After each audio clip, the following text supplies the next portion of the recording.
Dear members of the committee, my name is Rachel Schroeder.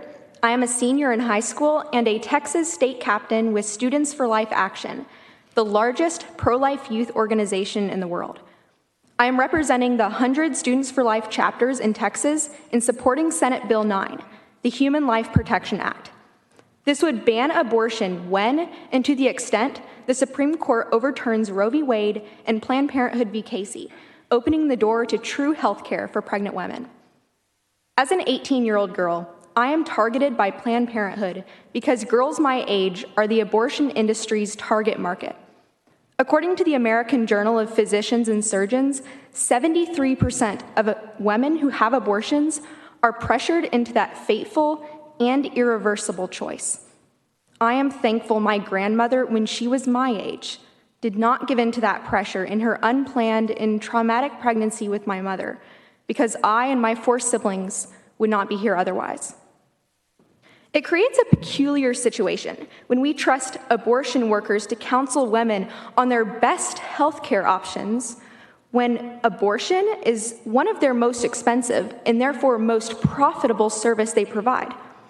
This incentivizes them to downplay the dangerous risks of abortion, such as unclean procedure environments, seen from the fact that all abortion facilities in Texas have failed at least one health inspection verified on the actual inspection reports, including those in Austin, which fail theirs every single year.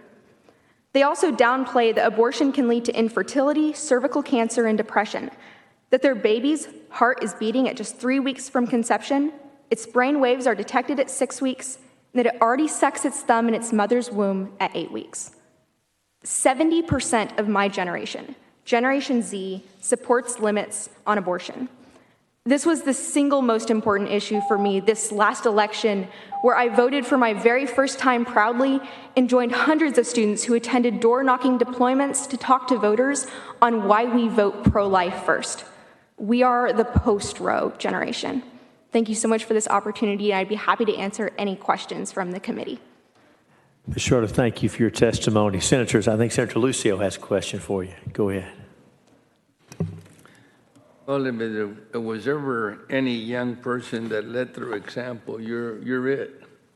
And you should be the poster child for that in our great state. And I'm just very proud to hear a young lady like you speak as you did today, giving us your feel about this most important issue, an issue that, quite frankly, we should never even question the right and wrong, because it's just wrong, in my opinion.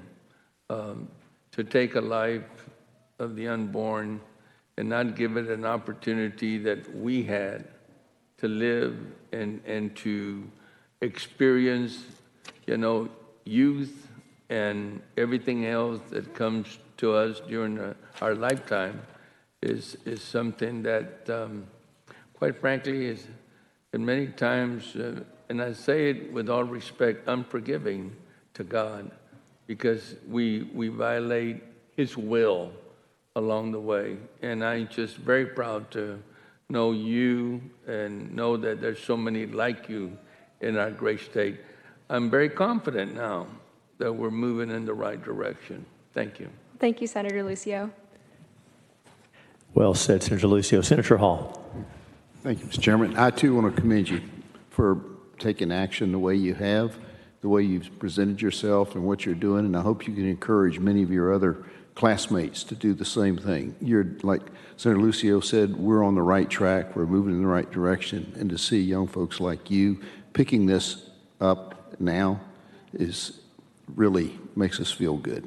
Thank you. I believe that's very true. Our generation. And you are with a great organization that has saved many a life, and so thank you very much. Thank you for those words.